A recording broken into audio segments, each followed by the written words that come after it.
Friends, Romans, Springfielders, lend me your ears. We have another edition of Culture Reads 2020 live from City Hall. If you've been able to catch our earlier episodes, you'll know already what we're up to. But if you're brand new, you're joining us for the first time, let me give you a quick description of what's going on. Culture Reads 2020 is an exciting project that is underway right this very moment. We have a series of books that have been selected by a committee, put together a list of some books all on the topic of racism. Here's the premise. We typically in September have Culture Fest live in person on City Hall Plaza. We are all looking forward to the future day when we can do that again. This year, we were unable to meet in person in order to make sure everyone could stay safe and secure. But we decided it's an opportunity for us not just to sit back. We found an opportunity for us to further ourselves by broadening our perspectives. So we have a book study project underway. There are a variety of books that people are selecting to read and discuss, and we have been having a series of guests here to talk with me about that very project. I have a guest with me today. We have with us Natalie Fritz. Hello, Natalie. Hello. Welcome aboard. Thanks for being with us. What I'll do is I'll just pause. Feel free to introduce yourself to the audience. Let us know a little bit about who you are.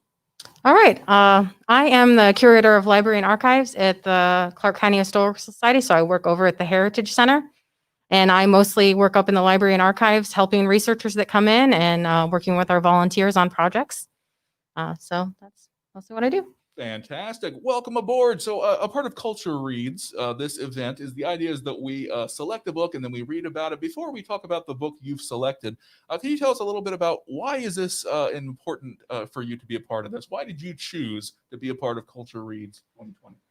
Well, I thought it was a good opportunity for me to, as you mentioned, broaden perspectives. And with everything that's been going on this year, I thought that it was a good opportunity that I saw that I could be a part of a larger conversation, because I'd been watching everything and kind of trying to figure out how can I be a part of this, and kind of struggling with figuring out what's my role and how can I better understand things. So I thought that this would be a good opportunity to choose a book that I know other people were reading and kind of get their perspectives and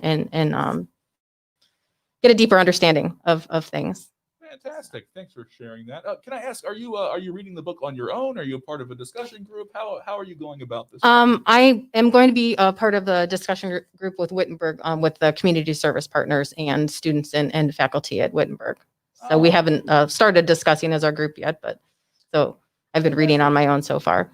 Great. Thanks for that example. Those of you who have seen our other episodes, we just put them out this morning. I know Natalie is joining us for the conversation for the first time. We've heard examples of coworkers who are getting together to read books. We've heard an example of a faith community. Now Natalie has shared an example of how she is applying this project. Thanks for sharing that. If I may ask, which book did you select? What book did you read? Or are you in the process of reading? I'm working on reading Me and White Supremacy by Layla Sad, I believe. So that's I liked the format of the book, that it was a 28-day guided journey through prompts and questions to think about different things every day. So I liked the structure. Me and White Supremacy. Say the name of the author one more time. It was Layla Sad. Is that right? I believe so. Yeah. Make sure I got that right. Me and White Supremacy. And if I'm hearing you correctly, I've heard this about the book, and I'll admit I have not had a chance to read it in its entirety yet. It does seem like it's set out in this format, like you've described. It's meant to be introspective, kind of almost like a workbook process to go through and think of some topics. So. Yeah.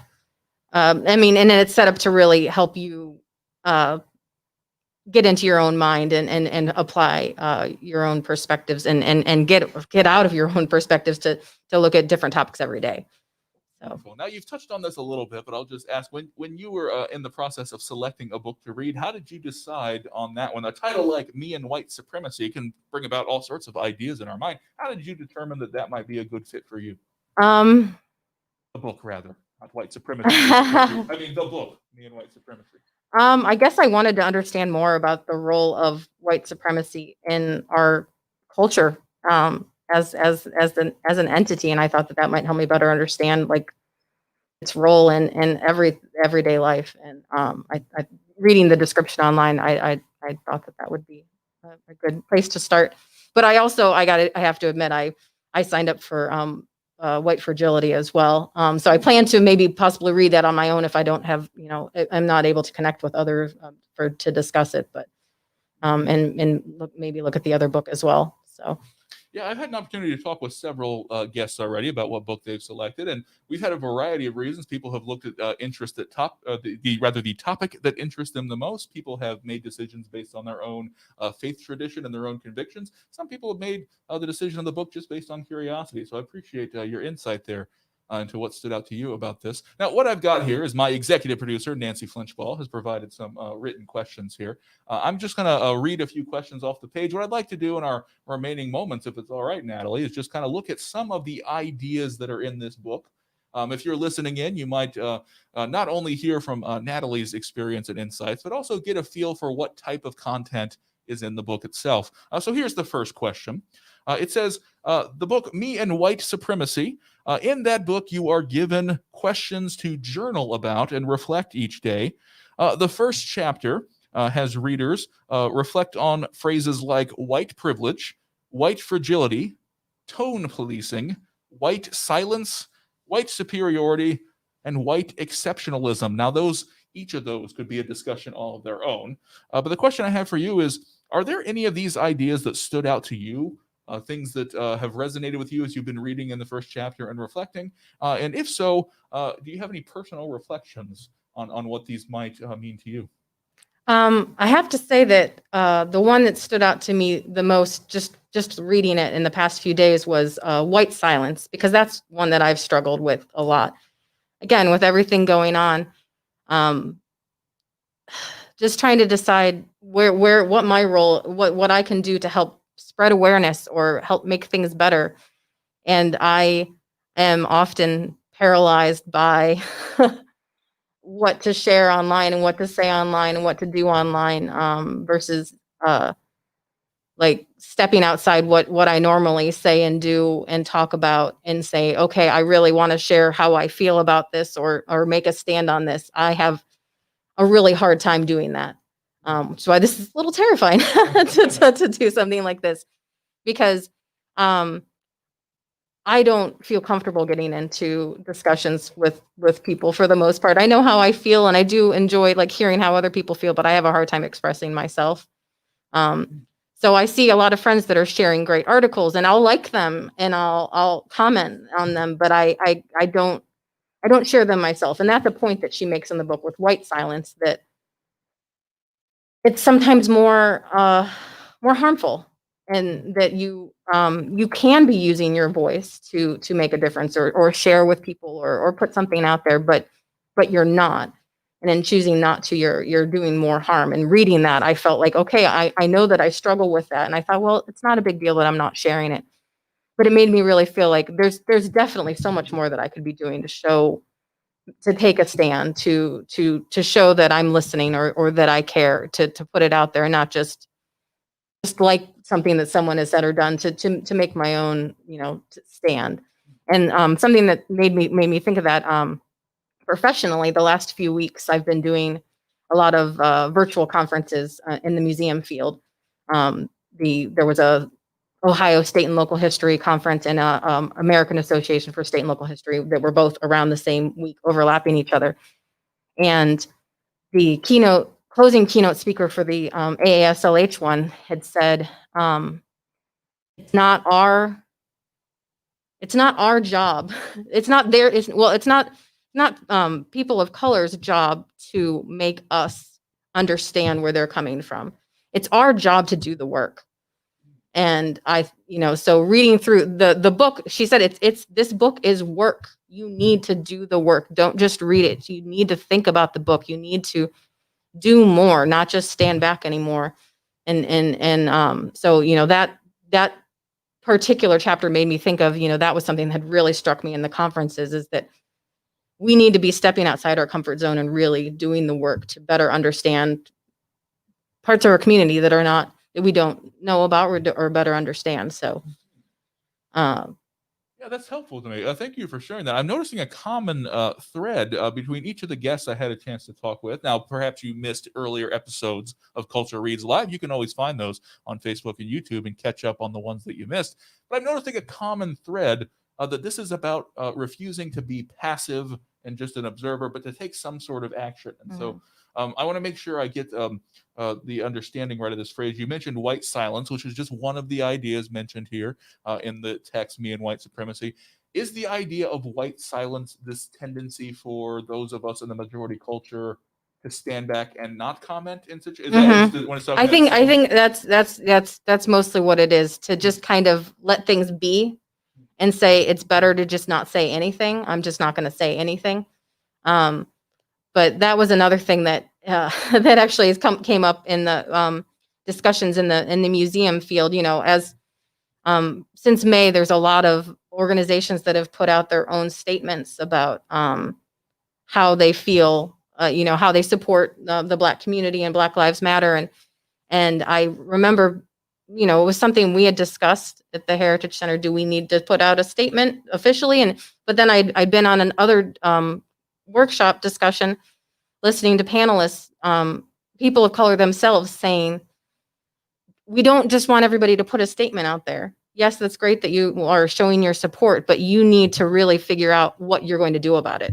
So don't just put out a statement and then let it sit and not do anything about it.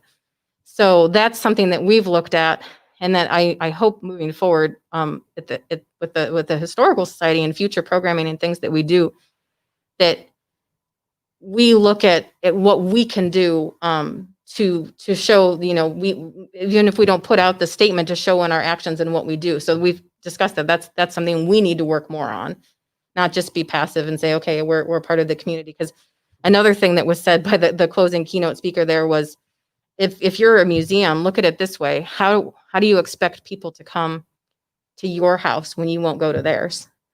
And looking at it as, you want people to come visit your museum, but do you have things in there that represent them, that show them?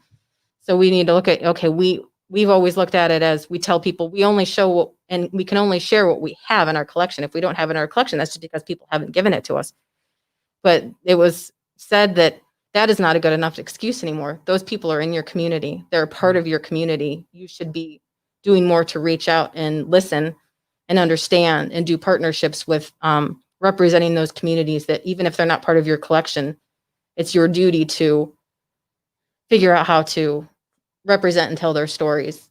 Because if otherwise, it's just lip service saying that you care if you're not doing more. So that's a challenge that I want to take on professionally too, to not just personally, and help move that forward to be better for the community. Yeah, that's great. I think, we have things like Black History Month. We have things like LGBTQ History Month. Those are great times to highlight the history of individual groups. But your message reminds me today, it's not that we only talk about the history then. We can have a broad perspective in sharing our history fully. And so I appreciate that insight from the museum world. If it sounds like, if I might rephrase what you're saying here with this idea of white silence, it's not just about, part of it is about being courageous to speak up and to say something. But what I appreciate about your answer is the second component, not just being courageous and speaking up at a time when it's appropriate, but that has to match your actions. There has to be a connection between the things we say and the things we do. It's very helpful. Thanks for sharing that. I've got one more question for you. I could talk to you all day, Natalie. Of course, we want to keep our podcast episodes to a length that's easy to listen to in a short amount of time. We will have future episodes where we continue the conversation. For today, though, let me make my final question this. The question at the end of the first chapter is this, and again, I'm going to read from my page. Apologies if I'm looking at my page, audience. I'm not trying to be rude here. I want to get the wording correct. It says here, what have you begun to see and understand about your personal complicity in white supremacy that you were not able to see or understand before this work? Now, you've shared a bit about your own personal perspective, but are there any ways that have come to light as you've begun this process that you have been reflective on your own interaction with the idea of white supremacy? Well, another of the topics that she talks about in the book, in that first chapter, is tone policing. And I know that that's one that it struck me as a lot of people are turned off by things going on now because they look and say, why the need for violence? Why do they sound so angry when people are talking? Because they are angry, and we need to be listening to them, not listening to how they're saying it and saying, and discounting what they've said because it doesn't fit how we think people should express what they want to say. The tone, and she talks a lot about that. And I know that that's something that I've been guilty of, saying, well, why do they have to do it? Why do people have to go about things that way? And I think that her explaining that it's not up to you to determine what people's tones are, and you shouldn't let that color your. So that's her point on the book is that if you're being honest with yourself and you're telling your own truth, that you should look at each of the topics that she gives and admit that you can relate with them. I mean, if she said, if you can go through and say, well, none of this is me, you're not being honest with yourself. If you're white, the whole point of the book is to be honest with your own feelings and not just read over and say, okay, well, none of this applies to me, because she said in some way, if you really think about it, it does. And then that was another one that really struck me, that I could see how I've applied it towards looking at how other people are talking before, or what they're sharing, because it's not making it more about me and what my perceptions are than trying better to understand where they're coming from and their feelings.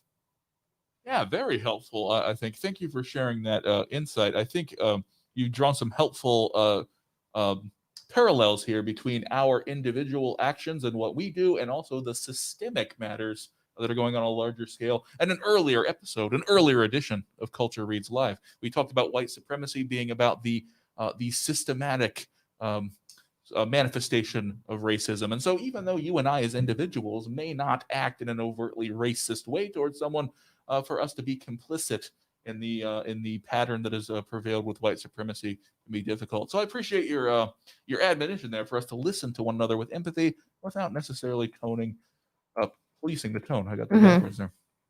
I said I was going to only ask you one more question, but I think I've got one more. Is that okay? Yeah, that's fine. My question is this. There might be some people viewing this who are maybe curious about this project. By the way, those of you who are just tuning in for the first time, we've discussed 3 books so far that have been selected by our Culture Reads committee. We talked about first White Fragility with Susie. We talked then with Adam about a book called How to Be an Anti-Racist. And then Natalie has joined us today to talk about a book called Me and White Supremacy. Those are 3 books selected by our committee. There might be some other resources out there that you choose to read. Natalie, my final question for you. If somebody's watching this and they are trying to decide whether or not they should become involved in this project, what would be your advice for them? Do you have any, what stands out to you as a benefit, or that's a reason this might be a positive opportunity for somebody? What would you say in terms of encouragement for listeners out there? Well, I would say it never hurts to try and do something to better yourself and to better understand the world around you. But I really liked the opportunity that this would afford for me to be able to discuss it with other people as well and get their perspectives and kind of maybe pull more out of the book than I would get on my own. So the fact that it's a community read, to get to know your community better through it as well, and hopefully come out a different person that has new perspectives that you can apply to life. What a marvelous opportunity for all of us. Thank you so much, Natalie, for being with us. I appreciate your time and energy in discussing this topic. Thanks for sharing your insights about the book and also your personal experience. I appreciate it. Thank you. I have good news for you. If you have not yet become involved in the Culture Reads 2020 initiative, there is still time for you to become involved. Here are a few ways you can gain some more information about this. If you go to springfieldohio.gov/culturefest, you will find a page there typically devoted to Culture Fest. This year, we've made it all about Culture Reads 2020. You can watch videos. You can find a list of books there. You can learn more about how to become involved. I also want to point out to you that one of our local partners, the Clark County Public Library, is holding on to some books for us. Our generous sponsors have provided some copies of these books for you to enjoy, to read, to learn from. So keep in mind, though, if you go to the library, There are some of these books are in the general circulation. You could check it out at the library, but there is also a secret stash, if you will. There are some books that have been set aside at the reference desk. You could just ask for the Culture Reads 2020 books, and they have some set aside specifically for this purpose. You could become involved by selecting a book to read. You could form a group and you could discuss these topics, as Natalie has indicated, to better yourself, but also to engage with others in the community. Last but not least, I would be remiss if I did not thank our community sponsors for being a part of this wonderful project. As we end our time today, let me tell you the sponsors that we would like to thank. Culture Read 2020 has been sponsored by the generous contributions of the Springfield Foundation, First Energy Foundation, Southfield Village Apartments, the Clark County Public Library, and our fine city of Springfield. Thanks again, Natalie, for being with us, and thanks for watching. We will be back in the future with the next edition of Culture Reads Live. Stay safe out there. Wear your masks. I'll see you next time.